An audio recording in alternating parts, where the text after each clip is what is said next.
घबराइए मत गंगा, मैं यहाँ आपको रोकने के लिए नहीं आया। मैं तो आपको बस एक बार फिर से वही कहने आया कि मैं आपके हर फैसले में आपके साथ हूं।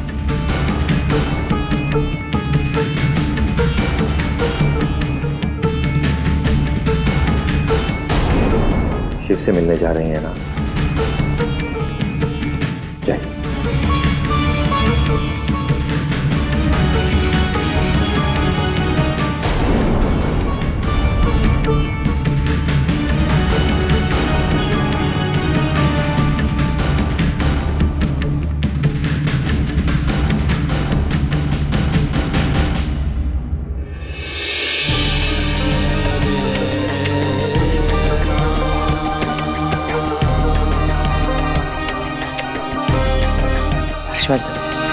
रोक लो उसे, खो बैठोगे।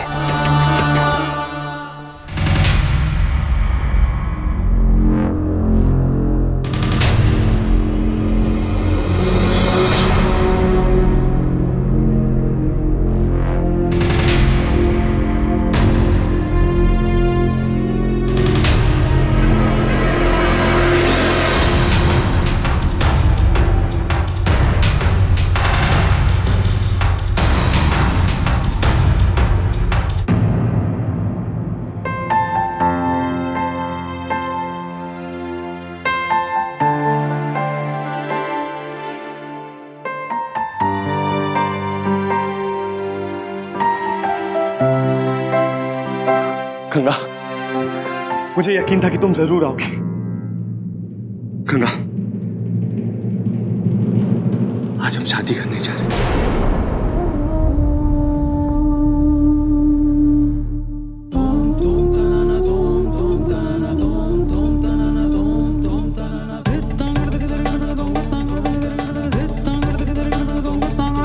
क्या हुआ गंगा? ऐसा क्यों लग रहा है कि तुम यहाँ होते हुए भी यहाँ नहीं हो? गंगा, घबराने की कोई जरूरत नहीं है, मैं हूं ना। अब हमें कोई भी जुदा नहीं कर सकता, ना मानसी ना देवी साहिबा। गंगा, मैं तुम्हें वचन देता हूँ, सारी जिंदगी तुम्हारी रक्षा करूं।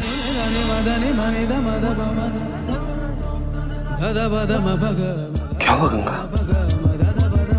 तुम इतनी दुविधा में क्यों लग रही हो? तुम्हें मुझ पे भरोसा नहीं? तुम्हें अपने शिव पर भरोसा नहीं? चलो गंगा, अब हमारे पास ज्यादा समय नहीं, चलो।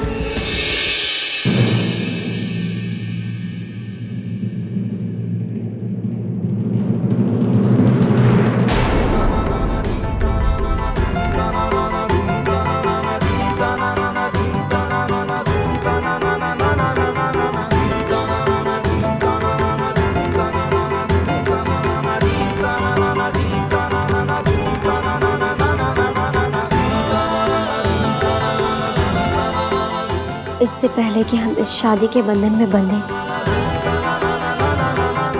हमें आपसे एक सच्चाई जाननी है।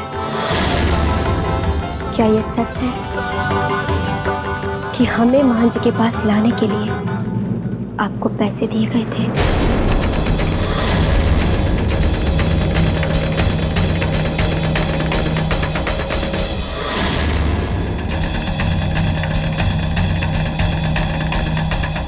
गंगा, सच? हम बताते हैं।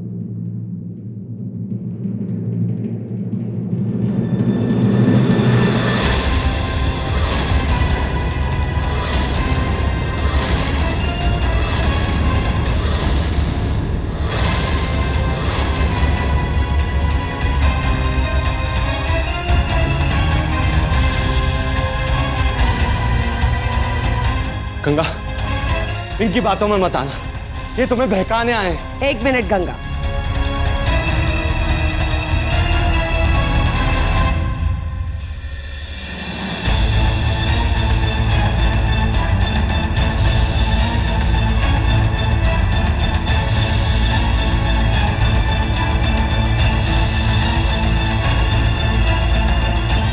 एक बार पूरी सच्चाई हमसे सुन लेना और फिर तुम्हें जो फैसला करना है तुम कर लेना। पूरी सच्चाई बताने के लिए हमें शुरू से कहानी बतानी होगी। पिछले जन्म में भी तुम्हारा नाम गंगा ही था। मुबारकगंज के मोहल्ले की मशहूर नाचने वाली थी।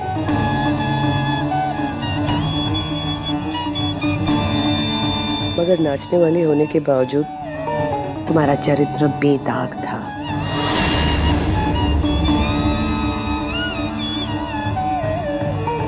हमारे बेटे हर्षवर्धन को पहली ही नजर में तुमसे प्यार हो गया।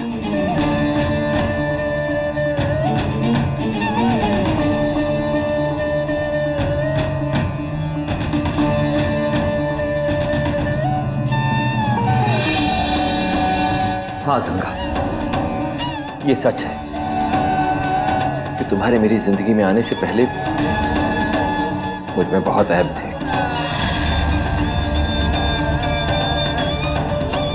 मेरी जिंदगी एकदम बदल गई। तुमने मुझे प्यार करना सिखाया, मुझे जीना सिखाया। धीरे धीरे हम दोनों का प्यार बहुत गहरा होता गया गंगा। मैं बहुत जल्द तुमसे शादी करने वाला था, लेकिन ये भी सच है कि पहले हम तुम दोनों के रिश्ते के खिलाफ थे, लेकिन हमारे बेटे की जिद के आगे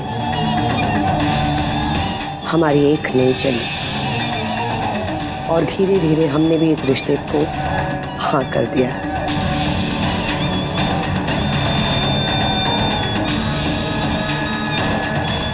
हमें अब भी याद है वो काली रात जब तुम उस मंदिर में आखिरी बार अपने कला का प्रदर्शन करने गई थी। किस्मत को कुछ और ही मंजूर था। उस मंदिर में आग लग गई और उस आग में हमारे बेटे की जिंदगी जलकर भस्म हो गई।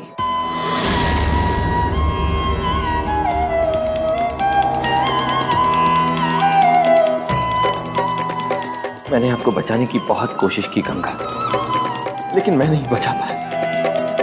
काश कि मैं भी उस आग में जलकर वहीं खत्म हो गया होता।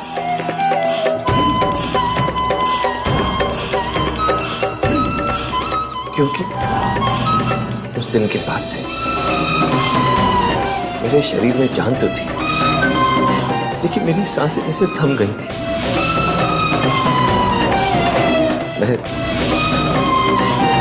मैं उस दुर्घटना के लिए हमेशा खुद को जिम्मेदार ठहराता रहा और खुद को कभी माफ नहीं कर पाया, ना ही कभी माफ कर पाऊंगा।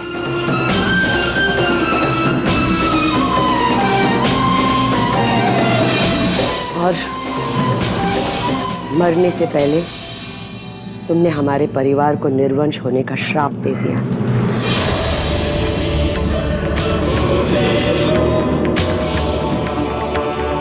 वो श्राप जिसकी अग्नि में हम आज तक जल रहे हैं।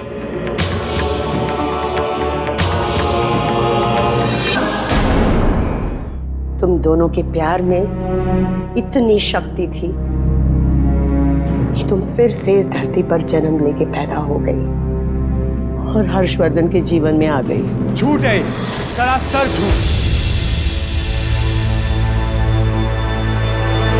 सच्चाई यह है कि वो गंगा लापता हुई थी, वो मरी नहीं थी।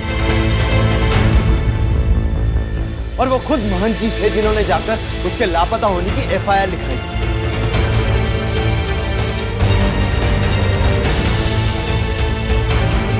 क्यों महंत जी, ये कहा ना मैं।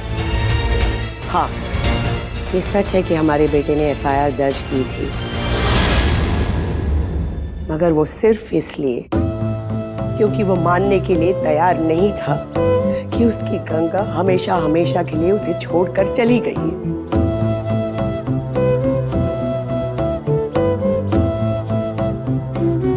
महीने बीत गए और इसने अपनी गंगा की तलाश जारी रखी।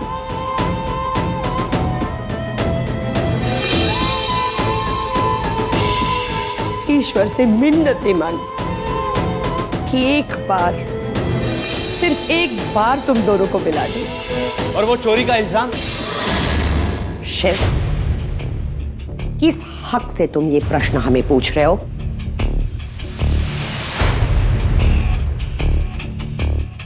क्योंकि जो रिश्ता तुम गंगा से जोड़ने जा रहे हो उसकी बुनियाद भी झूठ पे खड़ी है। आप कहना क्या चाहती हैं देवी साहिबा? हाँ गंगा, हमने पैसे दिए थे शिव को तुम्हें इस हवेली तक लाने के लिए। सौदा किया था तुम्हें हमारे बेटे से मिलवाने का।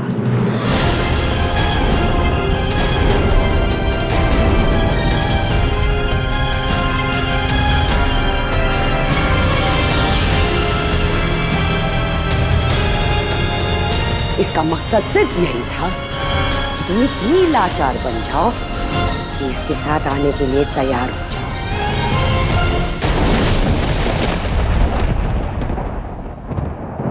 हम मानते हैं कि जो रास्ता हमने अपनाया तुम्हें इस हवेली तक लाने के लिए वो गलत है, मगर हमारी नीयत में कभी खोट नहीं था।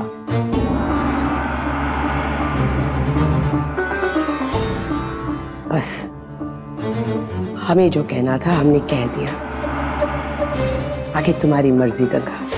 गंगा, मुझे इनसे और इनकी बातों से कोई मतलब नहीं, कोई परवाह नहीं है मुझे इन लोगों की। गंगा, भगवान साक्षी है, भगवान साक्षी है कि मुझे सिर्फ तुम्हारी भक्ति, सिर्फ तुम्हारी।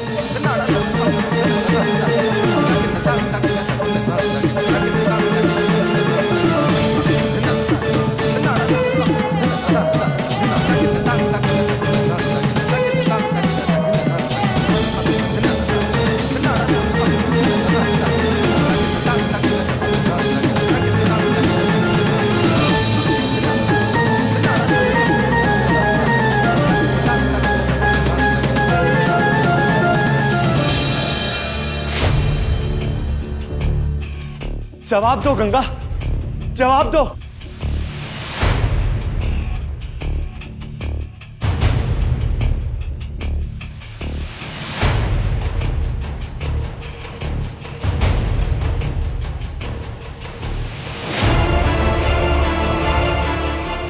हमने पैसे थे शिव को तुम्हें इस हवेली तक लाने के लिए।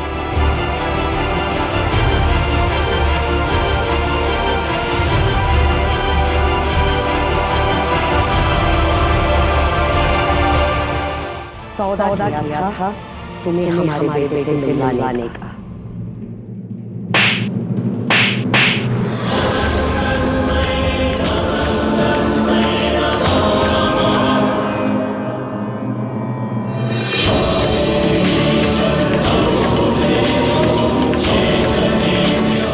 आइंदा से हमें अपनी सूरत मत दिखाना।